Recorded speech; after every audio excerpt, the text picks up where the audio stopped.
ওং নমো ভগবতে বাসুদেবায়।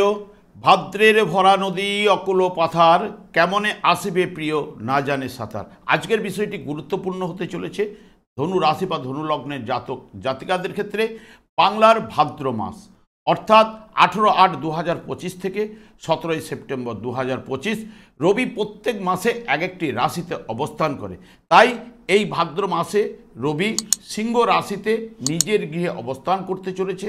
ধনু রাশি বা ধনু লগ্নের জাতক জাতিকারা আপনারা কেমন ফল পেতে চলেছেন, আমি আচার্য কমল শাস্ত্রী আপনাদের কাছে এই ভিডিওতে বিস্তারিতভাবে আলোচনা করব।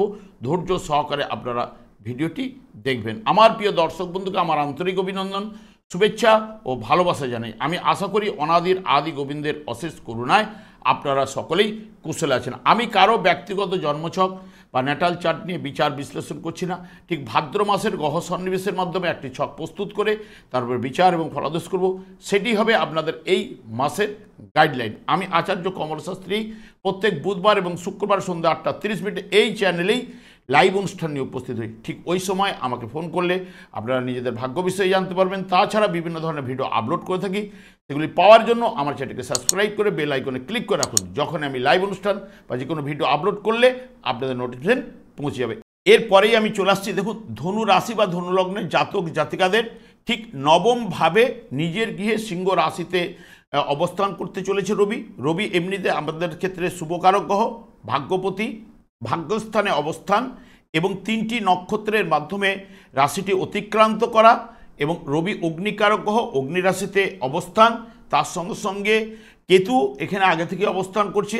বুধ 31শে আগস্ট প্রবেশ করবে এবং আপনাদের ক্ষেত্রে কর্মপতি এবং বিশেষ করে সপ্তমপতি গ্রহ বুধ এবং শুক্রও আপনাদের ক্ষেত্রে লাভপতি গ্রহ, সেও কিন্তু মাসের শেষের দিকে এই রাশিতে প্রবেশ করতে চলেছে। যখনই রবি এই মঘা নক্ষত্রে যখন প্রবেশ করবে 18 আগস্ট থেকে 30 আগস্ট পর্যন্ত, জাতক সেই সব কাজ পছন্দ করেন যাতে নিজের দায়িত্ব পরিচয় দেওয়া যায় এবং যে সমস্ত কাজে খ্যাতি ও প্রতিষ্ঠা পাওয়া যায় সেই সমস্ত কাজ ভালো লাগে, যাতে অপরকে আনন্দ দেওয়া যায় এবং গোপনীয়তা কম বেশি এই কেতুর নক্ষত্রে জড়িয়ে থাকবেই এবং জমকপূর্ণ কাজ তার প্রিয়। অস্থিরতার জন্য আশানুরূপ আয় করার ক্ষেত্রে বাধা কিন্তু আসবেই। ঠিক যখন রবি পূর্ব ফাল্গুনী নক্ষত্রে প্রবেশ করবে 31শে আগস্ট থেকে 13 সেপ্টেম্বর পর্যন্ত, দেখবেন রবি পূর্ব ফাল্গুনী নক্ষত্রে থাকলে সেই সব কাজে প্রিয় হয় যাতে ধৈর্য ও সহনশীলতার পরিচয় দিতে হয়। যে সমস্ত কাজে অপরকে সাহায্যে অনুপ্রাণিত করা যায়, যেমন চিত্র, সঙ্গীত এবং অভিনয়ের ক্ষেত্রে ইত্যাদি ইত্যাদি, এবং কাজের দিকে তার আকর্ষণও কিন্তু বৃদ্ধি পাবেই এবং পণয়ের আকর্ষণও কিন্তু বৃদ্ধি নিয়ে আসে এবং আর্থিক দিক খুব ভালো হয়, কারণ এমনিতেই আপনাদের লাভপতি গ্রহ শুক্র এবং খাওয়া দাওয়ার প্রতি রুচিবোধ কিন্তু থাকবে। কিন্তু রবি যখন উত্তর ফাল্গুনী নক্ষত্রে প্রবেশ করবে, কারণ এই সিংহ রাশিটির মধ্যে সৃষ্টির বীজ কিন্তু লুকিয়ে থাকে, এটা কিন্তু মাথায় রাখবেন। কারণ রবি হচ্ছে পিতৃকারক গ্রহ, এখানে সৃষ্টির বীজ এই আপনার সিংহ রাশিতে লুকিয়ে রয়েছে। কারণ যখনই দেখবেন জ্যৈষ্ঠ মাসে রবি যখন রোহিণী নক্ষত্রে প্রবেশ করে, তখন দেখবেন আমাদের যে এই ভারত ভূমি শস্য শ্যামলা, অর্থাৎ ধান তখন বপন করা হতো এবং দিনে দিনে পরিবর্তন এসেছে। পরিবর্তনের মাধ্যমে এই ভাদ্র মাসে এখন দেখবেন যে ভারত ভূমিতে ধান রোপণ করা হচ্ছে এবং এই রোপণে যখন শস্য শ্যামলায় ভরে উঠবে, ঠিক পরের রাশিতে যখন যাবে দেখবেন একদম সবুজ রাশি, মানে ধান জমিনের মধ্যে সবুজ শ্যামল কান্তি ব্যাপারটা দেখা যাবে। তবে পরের মাসে যখন আলোচনা করতে যাব তখন আলোচনা করব। তবে এই মাসে রবির কিন্তু এই যে রোপণ কথাটা বললাম, এই যে ধান রোয়া হয় এবং এই জায়গায় সৃষ্টির বীজ কিন্তু লুকিয়ে থাকে। তাই জন্যই জাতক সেই সব কাজ পছন্দ ও প্রিয় হবে যার মধ্যে সৃষ্টির আনন্দ রয়েছে বা সৃষ্টির আনন্দ জড়িয়ে থাকে এবং অসম্ভব তেজ ও গাম্ভীর্য থাকবে। কারণ এমনিতেই রবি অগ্নিকারক গ্রহ, অগ্নি রাশিতে আসীন, জাতক এক কথার মানুষ হবে জাতকের মতের সঙ্গে অন্যের মত না মিললে জাতক কিন্তু নিজেই কিন্তু সরে আসবে এবং জাতকের ছেলে মেয়েরা দেখবেন প্রভাবশালী হবে, কৌশলে বুদ্ধি খাটিয়ে আয় করার জায়গাটা কিন্তু তারা নিজেরাই কিন্তু তৈরি করবে। এবং দেখবেন এই যে রবি আপনাদের ক্ষেত্রে বিশেষ করে নবম স্থানে অবস্থান করছে, যে সকল জাতক জাতিকারা দেখবেন অঘ্রাণ মাস, পৌষ মাস এবং বৈশাখ মাসে জন্মগ্রহণ করেছেন, বিশেষ করে ধনুরাশি বা ধনুলগ্নের জাতক জাতিকারা, তাদের রবি দেখুন, যারা অঘ্রাণ মাসে জাতক জাতিকারা জন্মগ্রহণ করছে তাদের জন্মছকে দেখবেন রবি ঠিক বৃশ্চিক রাশিতে অবস্থান করছে। পৌষ মাসে যে সকল জাতক জাতিকারা জন্মগ্রহণ করছেন তাদের রবি ঠিক ধনুরাশিতে অবস্থান করছে এবং মেষ রাশিতে অবস্থান করছে রবি যাদের বৈশাখ মাসে যাদের জন্ম হয়েছে।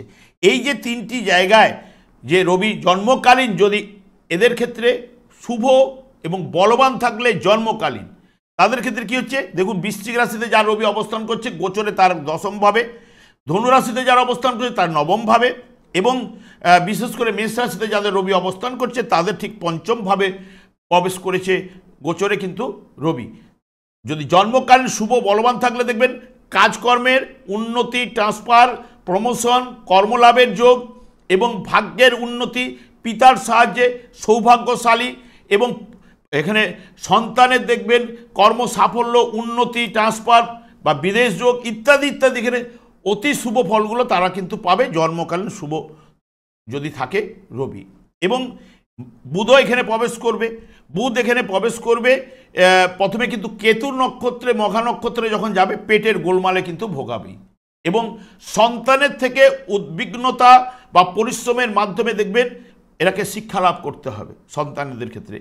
যখন বুধ শুক্রের নক্ষত্রে প্রবেশ করবে জাতকের মধ্যে বাক্য চাতুর্য কিন্তু থেকে থাকবেই এবং আর্থিক দিক দিয়ে দেখবেন সচ্ছলতা পাবেই এবং অভিজাত পরিবারে বিবাহ এবং চেনাশোনার মধ্যে বিবাহের সম্ভাবনা কিন্তু এই বুধ শুক্রের নক্ষত্রে কিন্তু নিয়ে আসে। কারণ বুধ এমনিতেই জ্ঞাতিকারক গ্রহ, এমনিতে যোগাযোগের মাধ্যম, ঘটকের কাজ বুধ কিন্তু করে থাকে এবং যখনই বুধ রবির নক্ষত্রে প্রবেশ করবে দেখবেন জাতকের গাম্ভীর্য থাকার জন্য অন্যের বশীভূত, অন্যরা এর আপনার বশীভূত হবে এবং অতিরিক্ত তেজস্বিতা থাকার জন্য সন্তানের সহিত ভুল বুঝাবুঝি এইগুলো কিন্তু নিয়ে আসবে। এখানে শুক্র কিন্তু কয়েকদিনের জন্য প্রবেশ করবে। শুক্র এখানে প্রথমে কিন্তু প্রবেশ করলে রবির ফলটা দেওয়ার চেষ্টা করবে, পণয়ে জড়িয়ে পড়ার জায়গাটা নিয়ে আসবে, গান বাজনা খেলাধুলার প্রতি ঝোঁক থাকবেই এবং মানসিক দিক থেকে চিন্তাও কিন্তু বৃদ্ধিপ্রাপ্ত হবে। এখানে মঙ্গল রাশিচক্রের পঞ্চম ভাব, কোন ভাবের অধিপতি গ্রহ কোন ভাবে অবস্থান করলেও লটারি, ফাটকা, শেয়ার, মন মানসিকতা এইগুলো যাদের শুভ রয়েছে রবি তাদের ক্ষেত্রে কিছুটা পজিটিভ রেজাল্ট তারা পেতে পারে। বর্তমানে দেখুন ধনু রাশি বা ধনু লগ্নের জাতক জাতিকাদের ঠিক নবম ভাবে রবির অবস্থান। রবি সাধারণত নবম ভাবে নিজের গৃহে অবস্থান, ভাগ্যপতি ভাগ্যের জায়গায় অবস্থান করা মানে জাতকের সাধারণত ভাগ্যশালী কিন্তু হয়ে থাকে। উচ্চ পদস্থ ব্যক্তির সাহায্যে তার ভাগ্য বৃদ্ধি ঘটার সম্ভাবনা কিন্তু থাকে বা ঘটে থাকে। বিচার শক্তি প্রায় অসাধারণ এবং বিচার বুদ্ধির জোরে ভাগ্যশালীও কিন্তু আপনারা হতে পারেন এবং উচ্চশিক্ষায় সফলতা, ব্যবসা বাণিজ্যে শ্রীবৃদ্ধি, প্রভাব প্রতিপত্তি লাভ, ধর্মমূলক ব্যাপারে ভ্রমণ বা গুরুজনের আস্থাভজন এবং হঠাৎ লাভ, লটারি যোগ এগুলো কিন্তু বা শেয়ার থেকে সম্ভাবনা পাওয়ার সম্ভাবনা, অর্থ পাওয়ার সম্ভাবনা এইগুলো কিন্তু নিয়ে আসতে পারে। জন্মকালীন যার রবি শুভ বলবান থাকলে তারা কিন্তু এই ধনুরাশি বা ধনুলগ্নের জাতক জাতিকা এই ফলগুলো পাওয়ার সম্ভাবনা কিন্তু দিতে পারে। তবে রবির সঙ্গে কেতুও কিন্তু যুক্ত অবস্থায় রয়েছে। কেতু কিন্তু নবমভাবেও আধ্যাত্মিক কিছুটা প্রদান করে থাকে। এখানে দেখবেন কেতু, রবি কেতু সাধারণত গহনযোগ সৃষ্টি করে। যদি জন্মকালীন কেতু যদি শুভ বলবান থাকলে তাহলে কিন্তু কিছুটা পজিটিভ রেজাল্ট আনতে পারে, না হলে কিন্তু এখানে কাজ কর্মে আহার বিহারে ঔদাসীনতা, নিজেকে গুটিয়ে রাখার প্রবণতা, কাজকর্মে কিছু বাধা বিঘ্ন সৃষ্টি করা, উল্লেখযোগ্যভাবে কোনো শুভ ফল কিন্তু এই জায়গায় কিন্তু দিতে পারে না এবং কোনো কিছু ভালো এমনিতে লাগবেও না এই রবি কেতুর সংযোগে। এবং যদি জন্মকালীন যার শুভ রয়েছে এইগুলো ঘটনাগুলো না ঘটার সম্ভাবনা, পজিটিভ রেজাল্টগুলো আসার সম্ভাবনা কিন্তু দেবে। কারণ নিজের গৃহে রবি কিন্তু নিজেই কিন্তু বলিয়ান, সেই কারণে অন্যান্য জায়গা থেকেও পজিটিভ রেজাল্টগুলো নিয়ে আসার সম্ভাবনা কিন্তু দেবে। বুধও কিন্তু এই জায়গায় অবস্থান করছে, বুধ কিন্তু এই জায়গায় নবমভাবে জ্ঞান লাভ করায়। এমনিতেই বুদ্ধি বিদ্যার কারক গ্রহ, যোগ্যতা ও ইচ্ছা দুই থাকে জ্ঞান লাভের ক্ষেত্রে, এবং আইনি ব্যবসা বা শিক্ষার ব্যাপারে জাতক প্রতিষ্ঠা ও ভাগ্য বৃদ্ধির সম্ভাবনা কিন্তু নিয়ে আসে। এমনিতে রবি বুধ এই জায়গায় বুধাদিত্য যোগ সৃষ্টি করছে, এটা কিন্তু মাথায় রাখবেন। তার সঙ্গে সঙ্গে কর্মপতি এবং ভাগ্যপতি অর্থাৎ দশম ভাব এবং নবম ভাবের যে অধিপতিগণ নবম স্থানে অবস্থান করা, এই জায়গাটা কিন্তু শুভ ফল উঠে আসার সম্ভাবনা কিন্তু দিতে পারে। এবং সৃজনশীল কাজকর্মে অগ্রগতি, ব্যবসায় উন্নতি এবং কাজকর্মে আকর্ষণ বৃদ্ধি কিন্তু এই বুধ করাবেই, এবং অর্থ লাভ এবং শুভ ফলগুলো এই জায়গায় কিন্তু দেওয়ার চেষ্টা করবেই। কারণ দুজনেই আপনাদের ক্ষেত্রে যোগকারক গ্রহ ধরতে গেলে যোগকারক গ্রহ নবমভাবে অবস্থান করছে, এবং নবমপতির সঙ্গে দশমপতি একসঙ্গে বসে থাকা এখানে পজিটিভ রেজাল্ট, শিক্ষার ক্ষেত্রে বলুন যাবতীয় দিক দিয়ে যদি জন্মকালীন এরা শুভ বলবান থাকলে যার রয়েছে তারা কিন্তু অতি অবশ্যই শুভ ফল কিন্তু পাবেন। তবে বুধের সঙ্গে কেতুরও সংযোগ ঘটছে। কেতু এখানে দেখবেন অসতর্ক বাক্যের জন্য শত্রু সৃষ্টি করতে পারে, মানে মুখ দিয়ে এমন কথা বেরিয়ে গেল তার জন্য শত্রু সৃষ্টি হতে পারে, এবং বহুমুখী প্রকাশের যে জায়গাটা বুধ নিয়ে আসে সেগুলো বাধাপ্রাপ্ত করতে পারে, বা স্মৃতিশক্তি অনেক সময় হ্রাস বৃদ্ধি ঘটাতে পারে, এবং বুদ্ধির যে তীক্ষ্ণতা বুধের মাধ্যমে থাকে সেটাকে কিছুটা হলো হ্রাস এগুলো কিন্তু ঘটাতে পারে। তবে যার কেতু যদি জন্মকালীন শুভ বলবান থাকলে তার ক্ষেত্রে কিন্তু এইগুলো ঘটার সম্ভাবনা কিন্তু দেবে না। শুক্র এই জায়গায় আসছে, তখন আমি বলছি কিন্তু এখানে মঙ্গলও আপনাদের ক্ষেত্রে কর্মের জায়গায় অবস্থান করছে। মঙ্গলও আপনাদের ক্ষেত্রে শুভকারক গ্রহ, পঞ্চমপতি গ্রহ, এখানে কর্মস্থানে দশমভাবে কিন্তু শুভ ফল কিন্তু প্রদান করে। এখানে যারা টেকনিক্যাল লাইনে পড়াশোনা করছেন তাদের ক্ষেত্রেও দেখবেন পজিটিভ রেজাল্ট, কারণ মঙ্গলের সঙ্গে বুধের ঘর কানেক্টেড, তারাও কিন্তু সফলতা মানে হস্তশিল্পে মানে হাতের কাজকর্মেতে সফলতা নিয়ে আসবে, এবং কর্মবহুল করায় কর্মের জায়গায় অবস্থান করছে মঙ্গল, কর্মবহুল করায় সব কাজে দায়িত্ব নিয়ে কাজ করায়, কাজ করে আনন্দ এবং কাজকর্মের উন্নতির যোগ, সম্মান লাভ, উচ্চাকাঙ্ক্ষী এবং সাহসিকতা ও নিজের শক্তির দ্বারা কর্মসিদ্ধ কিন্তু করে থাকেন, এবং সকলের সহিত সুসম্পর্ক বজায় রাখবে। মঙ্গল এই জায়গায় আপনাদের ক্ষেত্রে শুভকারক গ্রহ এই জায়গায় অবস্থান করছে, কর্মভাবে এমনিতে শুভ ফল প্রদান করে। তবে মঙ্গল এখানে কর্মভাবে অবস্থান করলেও চতুর্থভাবে শনি আপনাদের যে ঢাইয়ার রয়েছে, ঢাইয়ার যে ফলটা দিচ্ছে, এবং তাছাড়া শনির দৃষ্টি আপনাদের রাশি বা লগ্নভাবের উপরে রয়েছে। এখানে শনি মঙ্গলের যোগ সৃষ্টি হচ্ছে। শনি মঙ্গলের যোগে যদি জন্মকালীন এরা শুভ বলবান থাকলে এই জায়গায় কিন্তু দেখবেন যে মঙ্গলের যে উত্তেজিত হয়ে যাওয়া, মঙ্গলের মধ্যে যে হঠকারিতা এবং আক্রমণাত্মক এই জায়গাটা কিন্তু মঙ্গলকে হতে দেবে না, এবং বরং জাতককে সাহসী, ধৈর্যশালী, উন্নতির পথে এগিয়ে নিয়ে যেতে পারে কিন্তু শনি। এরা যদি দুজনেই যদি জন্মকালীন শুভ বলবান থাকলে এইগুলো ঘটার সম্ভাবনা দিতে পারে। যদি জন্মকালীন এই যে শনি এবং মঙ্গল যদি অশুভ থাকলে তাহলে এখানে দেখবেন এই যে যেহেতু কর্ম এবং চতুর্থ ভাবের উপরে হয়েছে যোগটি, তাহলে চতুর্থ ভাব হচ্ছে আমরা শিক্ষার জায়গা, মায়ের জায়গা, তাহলে মায়ের দিক দিয়ে বা সম্পত্তি, ভূসম্পত্তি, গৃহ, সংসার, এইখানে কিছু না কিছু সমস্যার সৃষ্টি হবে। এখানে কর্মভাবে, তাহলে কর্মভাবেও কিছু না কিছু সমস্যার সৃষ্টি মঙ্গল কিন্তু করবে যখনই অশুভ থাকলে। নচেত এই শুভ ফলগুলো দেখবেন এদের শুভ ফলের জন্য ধৈর্যশীলশালী করবে, উন্নতির পথে এগিয়ে নিয়ে যাবে শনি মঙ্গলের যোগে। যে পুরোমাত্রায় যে অশুভ ফল দেবে তা নয়, আপনার জন্মকালীন কি অবস্থায় এই দুটি গ্রহ রয়েছে সেই অনুযায়ী ফলটা কিন্তু উঠে আসবে। এখানে রাহুও কিন্তু আপনাদের তৃতীয়ভাবে গোচরে অবস্থান করছে। তৃতীয়ভাবে রাহু গোচরে অবস্থান করলেও এখানে শনির উপরে কিন্তু রাহু দৃষ্টি দিয়েছে এবং শনিকেই রিপ্রেজেন্ট করছে রাহু। তৃতীয়ভাবে গোচরে কিন্তু শুভ ফল প্রদান করে। তাছাড়া লাভ ভাবের উপরে দৃষ্টি থাকছে, সপ্তম ভাবের উপরে রাহুর দৃষ্টি থাকছে। রাহু বর্তমানে বৃহস্পতির নক্ষত্রে রয়েছে, বৃহস্পতিরও দৃষ্টি রাহুর উপরে পড়ছে এবং যে রাশিপতি বা আপনাদের লগ্নপতি। তাহলে রাহুর যে অশুভ প্রভাবটা বৃহস্পতির দ্বারা অনেকটাই কিন্তু হ্রাস বৃদ্ধি ঘটবে। বা রাহু যদি জন্মকালীন শুভ বলবান থাকলে দেখবেন বিদ্যা চর্চার ক্ষেত্রে সাফল্য কিন্তু নিয়ে আসবে। আত্মীয়র আত্মীয় পরিজন, ভাই বোন, এইগুলো কিন্তু তৃতীয় যোগাযোগ মাধ্যম, এইগুলো তারা সফলতা পাবে। আত্মীয় স্বজনের সঙ্গে তার সাহায্য পেতে পারেন, কাজকর্মে ব্যস্ততা নিয়ে আসবে এবং আর্থিক উন্নতি এবং খ্যাতি, প্রতিপত্তি লাভ, স্ত্রীর ভাগ্যে উন্নতি কিন্তু ঘটায়, এইটুকু বলতে পারি। কারণ বৃহস্পতি রাশিপতি আপনাদের সপ্তমভাবে রয়েছে, স্ত্রীর ভাগ্যে উন্নতি ঘটবে বা বড় ভাইয়ের থেকে সাহায্য, একাদশ ভাবের উপরে দৃষ্টি থাকছে রাহুর, বড় ভাইয়ের দ্বারা সাহায্য আপনারা লাভ করতে পারেন। কিন্তু এই জায়গায় যদি জন্মকালীন শুভ বলবান থাকলে তাহলে শুভ ফলগুলো আরও বেশি পাওয়ার সম্ভাবনা। কারণ রাহু বৃহস্পতির নক্ষত্রে, বৃহস্পতিও নিজে আপনাদের রাশিপতি নিজের নক্ষত্রেই বসে রয়েছে বর্তমানে, তাহলে বৃহস্পতি আপনাদের যেহেতু নিজেদের রাশিভাব বা রাশিপতি, তার পজিটিভ রেজাল্টটা রাহুর মাধ্যমে কিন্তু পাওয়া যেতে পারে। শনিও এখানে অবস্থান করছে চতুর্থভাবে। শনি আপনাদের ক্ষেত্রে অফটাক বাধা বিপত্তি কিন্তু দেবে, কারণ শনির স্বভাব হচ্ছে কিছুটা বাধা বিঘ্ন, কারণ ভাগ্য বিধাতা ওনার উপরেই কর্মফল প্রদান, দণ্ডদান হিসেবেই ওনাকে কিন্তু দায়িত্বভার অর্পণ করেছে। যেই না শনির ঢাইয়াতে আপনাদের রাশিভাবের উপরে দৃষ্টি থাকছে, তাহলে চন্দ্রকে ওখানে রাশিভাবে চন্দ্র অবস্থান রয়েছে, তাহলে এই জায়গায় শনি চন্দ্রের উপর দৃষ্টি দেওয়ার কারণে মন মানসিকতাকে নানান দিক দিয়ে দেখবেন সমস্যার সৃষ্টি করবে। বিশেষ করে সহজে দেখবেন কারোর সঙ্গে বনিবনা কিন্তু সেরকম দেবে না, একটু কৃপণ স্বভাবের নিয়ে আসবে কিন্তু এই শনিদেব, এবং একলা থাকতে কিন্তু দেখবেন ভালোবাসবেন, এইটুকু বলতে পারি। এবং পারিবারিক বা পিতা মাতার জন্য উন্নতির পথে অনেক সময় বাধার সৃষ্টি করতে পারে। তবে জন্মকালীন যদি শনিদেব আপনার শুভ থাকলে কিছুটা পজিটিভ রেজাল্ট প্রদান করতে পারে, কারণ বর্তমানে দেখবেন শনির যে অশুভ প্রভাবটাকে মঙ্গল কিছুটা হ্রাস বৃদ্ধি ঘটাতে পারে।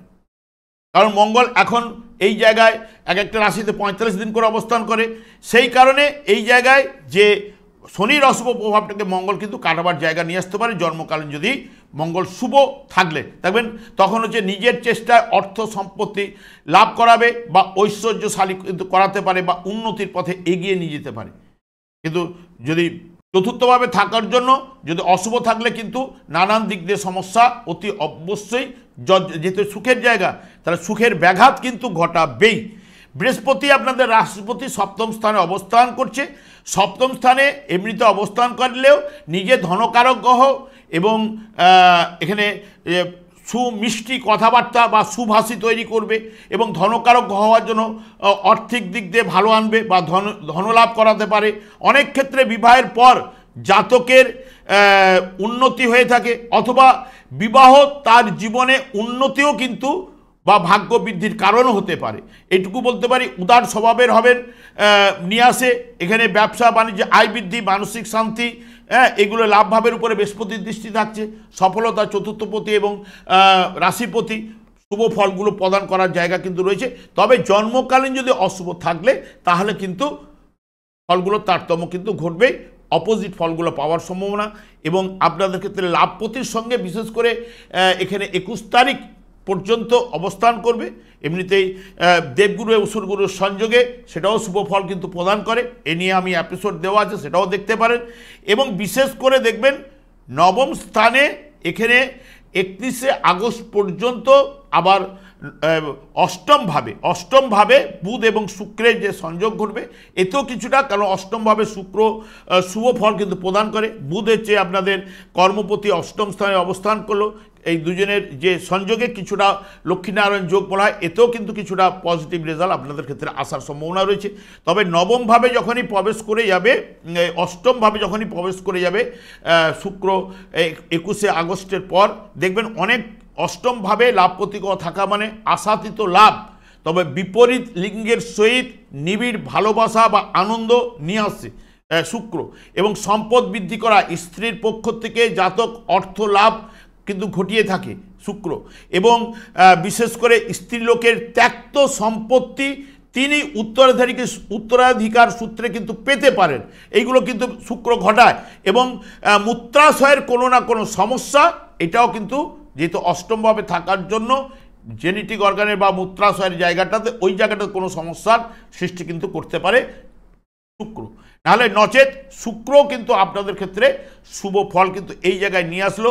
একদম ভাদ্র মাসের লাস্টের দিকে আপনাদের একদম ভাগ্যভাবেও গেলে পজিটিভ রেজাল্টগুলো তখন হচ্ছে লাভপতি গ্রহ আপনাদের ক্ষেত্রে, এবং তার সঙ্গে সঙ্গে রবি হচ্ছে ভাগ্যপতি গ্রহ, এবং বিশেষ করে বুধ কর্মপতি এবং সপ্তমপতি একসঙ্গে যে সংযোগ ঘটবে নবমভাবে, এই জায়গাটাও কিন্তু শুভ ফল কিন্তু দেওয়ার সম্ভাবনা থাকছে। তবে এইটুকু বলতে পারি আপনাদের ক্ষেত্রে এই মাসের ক্ষেত্রে দুর্ভাগ্যের থেকে সৌভাগ্য কিন্তু নিয়ে আসার সম্ভাবনাটা কিন্তু বেশি রয়েছে, কারণ যার ক্ষেত্রে মঙ্গল শুভ বলবান থাকলে, এটুকু আপনাদের বলতে পারি। কারণ মঙ্গল এই যে শনির যে ঢাইয়ার অশুভ প্রভাবটা আপনারা যারা পাচ্ছিলেন, সেটা মঙ্গল যাদের শুভ বলবান থাকলে শনির কুপ্রভাবটাকে কিছুটা হ্রাস বৃদ্ধি ঘটিয়ে আপনাদের সফলতার জায়গায় সৌভাগ্যটাকে নিয়ে আসার সম্ভাবনা কিন্তু দিতে পারে, এইটুকু আপনাদের বলতে পারি। আর দীর্ঘায়িত না করে আমি একটা কথাই বলবো, যেহেতু শনিদেব আপনাদের ক্ষেত্রে এমনিতে অর্থপতি এবং তৃতীয় পতি গ্রহ, আমি বারবার এটা আলোচনা করি, শনিদেব একমাত্র সন্তুষ্ট হন কৃষ্ণ নামে, তাই হরে কৃষ্ণ মহামন্ত্র আপনারা জপ করতে পারেন। এর জন্যই ওনার স্ত্রী ওনাকে অভিশাপ দিয়েছিলেন, যার দিকে দৃষ্টিপাত করলে তার ক্ষেত্রে নানান সমস্যার সৃষ্টি করবে শনিদেব। সেই কারণে এই যে সূর্য হয় কৃষ্ণ সম, মায়া হয় অন্ধকার, সূর্যের আলোয় আলোকিত এই বিশ্ব ব্রহ্মাণ্ড যখনই আলোকিত হওয়ার সঙ্গে সঙ্গে যেরকম অন্ধকার যেরকম দূরীভূত হয়ে যায়, আমাদের যে মায়ার সংসারে আমরা রয়েছি, এই মায়ার জগতে আমাদের অন্ধকারের ছায়া আপনাকে বেষ্টন করে রেখেছে, এই বেষ্টন অন্ধকারের ছায়াটাকে দূরীভূত করতে হবে, বা এই আমাদের শরীর থেকে নিষ্কাশন করতে হবে। যদি নিষ্কাশন করতে পারেন তাহলেই কিন্তু আমাদের যে অশুভ প্রভাবগুলো অনেকটাই কিন্তু দূরীভূত হবে, এবং সংসারে সুখ শান্তি আনন্দের বাতাবরণ অতি অবশ্যই প্রবাহিত হবে। তার জন্য আপনাদের কৃষ্ণ নাম জপ করতে হবে। যখন সময় পাবেন আপনারা করুন, দেখবেন আজকে না পেলেও আপনাদের জীবনে আনন্দের বাতাবরণ, এইটুকু বলতে পারি, হরে কৃষ্ণ মহামন্ত্রেই নিয়ে আসবে। গোলক বৃন্দাবন থেকে শ্রী চৈতন্য মহাপ্রভু জীবেদের উদ্ধার করার জন্য পদার্পণ করে গেছে, সেই কারণেই এই নাম জপ করলেই কিছু না কিছু অশুভ প্রভাব, যে আমাদের যে পূর্বজন্মের যে কর্মফলের যে কর্মফল, আমরা তো সেই নিয়েই কিন্তু জন্মগ্রহণ করেছি, সেই কর্মফলকে দূরীভূত করতে গেলে কৃষ্ণ নাম জপ করুন, সংসারে সুখ শান্তি আনন্দের বাতাবরণ অতি অবশ্যই প্রবাহিত হবে। আমি দীর্ঘায়িত না করে আমি আচার্য কমল শাস্ত্রীর প্রত্যেক বুধবার এবং শুক্রবার সন্ধ্যা 8:30 এই চ্যানেলে লাইভ অনুষ্ঠান নিয়ে উপস্থিত হই। ঠিক ওই সময় আমাকে ফোন করলে আপনাদের নিজেদের ভাগ্য বিষয়ে জানতে পারবেন। তাছাড়া বিভিন্ন ধরনের ভিডিও আপলোড করে থাকি, সেগুলি পাওয়ার জন্য আমার চ্যানেলটিকে সাবস্ক্রাইব করে বেল আইকনে ক্লিক করে রাখুন।